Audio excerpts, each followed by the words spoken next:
Hello and welcome to this presentation video. Today I will provide you with a brief yet comprehensive overview of risk management. Let me introduce myself first. My name is Nita Yutasari. I'm a college student at Singapore Bangsa University. Right there, I major in management and currently taking in my 6th semester. Alright, I'm making this presentation to fulfill my task from Mr. Rabi Fatan Muhammad. So, the main topic in this video is about business risk management, and I'm thrilled to share the key insights and summaries with you all.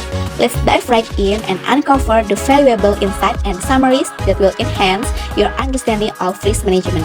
Sit back, relax, and enjoy this informative presentation. Thank you for joining me, and let's get started. Okay, so this presentation video is divided into two parts. The first part, I'll talk about the risk management resume along one semester, and the second part is about the insight I got during one semester studying risk management. So, we'll talk about what is risk management, types of risk management, what's so important about it, analyze probability and impact, and develop a risk management plan. First, we'll talk about what is risk management. Menurut KBBI, pengertian dari manajemen risiko adalah upaya untuk mengurangi dampak dari unsur ketidakpastian.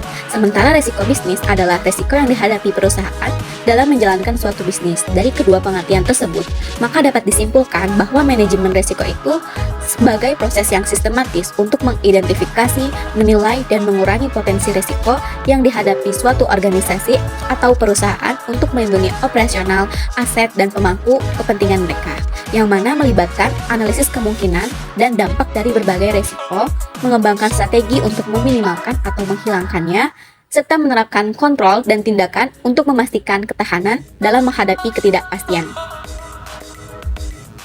Next, types of risk management. Ada berbagai jenis manajemen risiko yang dapat digunakan bisnis untuk mengidentifikasi, menilai, dan mengendalikan risiko. Berikut adalah beberapa jenis manajemen risiko. Yang pertama itu, manajemen risiko strategis yang digunakan saat posisi perusahaan di pasar terancam oleh pesaing atau kompetitor. Yang kedua, manajemen risiko kepatuhan, yaitu digunakan ketika undang-undang dan peraturan baru dapat mengubah bagaimana cara suatu perusahaan beroperasi. Kemudian yang ketiga itu ada manajemen risiko keuangan. Nah, digunakan untuk mengelola resiko keuangan seperti resiko pasar, resiko kredit, dan resiko likuiditas. Kemudian yang keempat, ada manajemen resiko operasional. Digunakan untuk mengelola resiko yang terkait dengan operasi bisnis sehari-hari seperti resiko rantai pasokan, resiko kualitas, dan resiko kepatuhan. Kemudian yang kelima itu ada manajemen resiko lingkungan yang digunakan untuk mengelola resiko yang terkait dengan faktor lingkungan seperti perubahan iklim, bencana alam, dan polusi. Yang keenam itu ada manajemen risiko keamanan cyber, yaitu digunakan untuk mengelola resiko yang terkait dengan ancaman keamanan cyber seperti pelanggaran data, peretasan, dan malware. Kemudian yang ketujuh yaitu manajemen risiko reputasi, digunakan untuk mengelola risiko yang terkait dengan rusaknya reputasi perusahaan seperti publisitas negatif atau keluhan pelanggan. Yang kedelapan, manajemen risiko hukum, digunakan untuk mengelola risiko yang terkait dengan masalah hukum seperti tuntutan hukum, kepatuhan terhadap peraturan, dan sengketa kekayaan intelektual. Kemudian yang terakhir itu ada manajemen risiko asuransi, digunakan untuk mengelola risiko yang terkait dengan polis asuransi seperti risiko underwriting, risiko klaim, dan risiko investasi. Nah, penting bagi sebuah bisnis untuk mengidentifikasi jenis risiko yang relevan dengan operasi mereka dan mengembangkan rencana manajemen risiko yang sesuai. Next, we'll talk about what's so important about it. Berikut adalah beberapa alasan mengapa manajemen risiko itu penting. Yang pertama, mengidentifikasi dan mengendalikan risiko. Sebuah risiko ini secara inheren berubah menjadi insiden jika tidak ditangani dengan benar dan tidak hanya merugikan karyawan tetapi juga mengakibatkan hilangnya produktivitas, beban admin yang meningkat, dan perselisihan hukum yang tidak menguntungkan. Yang kedua, kesiapan untuk masa depan. Suatu perusahaan yang memiliki resiko berat atau tidak memiliki aspek manajemen yang berhasil, mungkin menemukan investor itu tidak bersemangat dalam memberikan uang. Mereka mungkin juga menemukan bahwa mereka ini mengalami lebih banyak masalah daripada uang atau waktu yang mereka miliki untuk memperbaikinya. Kemudian yang ketiga itu keamanan yang ditingkatkan. Dengan menentukan bahaya dan risiko, menilai tingkat keparahannya, dan kemudian mengendalikannya dengan tepat, suatu perusahaan akan mengalami peningkatan dalam hal tingkat keselamatan. Nah, dalam hal ini tuh bisa dilakukan dengan menerapkan sistem manajemen K3. Selanjutnya, yang keempat itu ada pengambilan keputusan yang lebih baik. Manajemen resiko memberikan dasar bagi bisnis untuk dapat melakukan pengambilan keputusan yang lebih baik. Yang kelima, peningkatan kesadaran akan risiko. Manajemen risiko yang efektif berarti berusaha mengendalikan sebanyak mungkin hasil di masa depan dengan bertindak secara proaktif daripada reaktif. Oleh karena itu, manajemen risiko yang efektif menawarkan potensi untuk mengurangi kemungkinan terjadinya risiko dan potensi dampaknya. Yang terakhir itu mitigasi efek samping. Manajemen risiko itu semua tentang mitigasi efek buruk pada bisnis. Di mana ada risiko, ada potensi untung dan rugi. Overall, risk management is necessary for long-term business success and involves identifying, assessing, and taking steps to reduce or prevent losses. Meanwhile, if we are talk from a college student perspective, learning risk management is important because it will helpful to developing the skills to identify, evaluate, and respond to risk effectively. It emphasizes the importance of proactive planning, analysis, and decision making to navigate uncertainties and protect the interests of individuals or organization. Next, analyze probability and impact. Untuk menganalisis probabilitas dan dampak manajemen resiko, suatu bisnis dapat mengikuti langkah-langkah berikut. Yang pertama, mengidentifikasi resiko.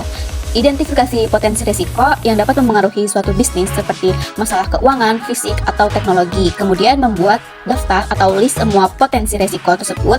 Nah, dengan mengidentifikasi risiko sejak dini, bisnis dapat mengambil tindakan proaktif untuk mengatasinya sebelum meningkat dan berdampak negatif pada suatu organisasi atau perusahaan. Kemudian yang kedua itu menilai risiko. Proses ini membantu organisasi atau perusahaan untuk mengalokasikan sumber daya secara efektif untuk mengolah risiko paling kritis, kemudian menilai kemungkinan dan dampak potensial dari setiap risiko, kemudian menentukan risiko mana yang paling kritis dan memprioritaskan mereka terlebih dahulu. Yang ketiga itu menentukan probabilitas. Nah, menentukan probabilitas terjadinya setiap risiko dapat dilakukan dengan menganalisis data historis, tren industri, dan pendapat para ahli. Yang keempat, menentukan dampak. Jadi harus menentukan dampak dari setiap risiko terhadap suatu bisnis tersebut yang dapat dilakukan dengan cara menganalisis potensi konsekuensi keuangan, operasional, dan reputasi dari setiap risiko. Yang kelima, menghitung skor risiko. Nah, menghitung skor risiko ini dapat dilakukan dengan cara mengalihkan skor probabilitas dan dampaknya. Yang keenam, mengembangkan rencana respon risiko. Mengembangkan rencana respon risiko itu berdasarkan skornya.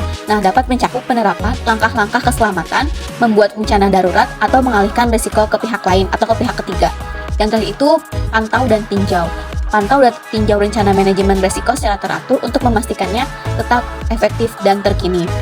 Dengan menganalisis kemungkinan dan dampak dari setiap risiko, suatu bisnis itu dapat memprioritaskan upaya manajemen risiko mereka dan mengalokasikan sumber daya yang sesuai. Ini dapat membantu suatu bisnis untuk lebih siap menghadapi kejadian tak terduga dan mengurangi kemungkinan kerugian. Next, develop a risk management plan. Mengembangkan rencana manajemen risiko untuk bisnis itu bisa melibatkan beberapa langkah. Yang pertama itu identifikasi risiko. Identifikasi potensi risiko yang dapat mempengaruhi bisnis seperti masalah keuangan, fisik, atau teknologi. Kemudian buat daftar semua potensi risiko tersebut. Yang kedua, menilai risiko. Dengan cara menilai kemungkinan dan dampak potensial dari setiap risiko, kemudian menentukan risiko mana yang paling kritis dan harus diprioritaskan.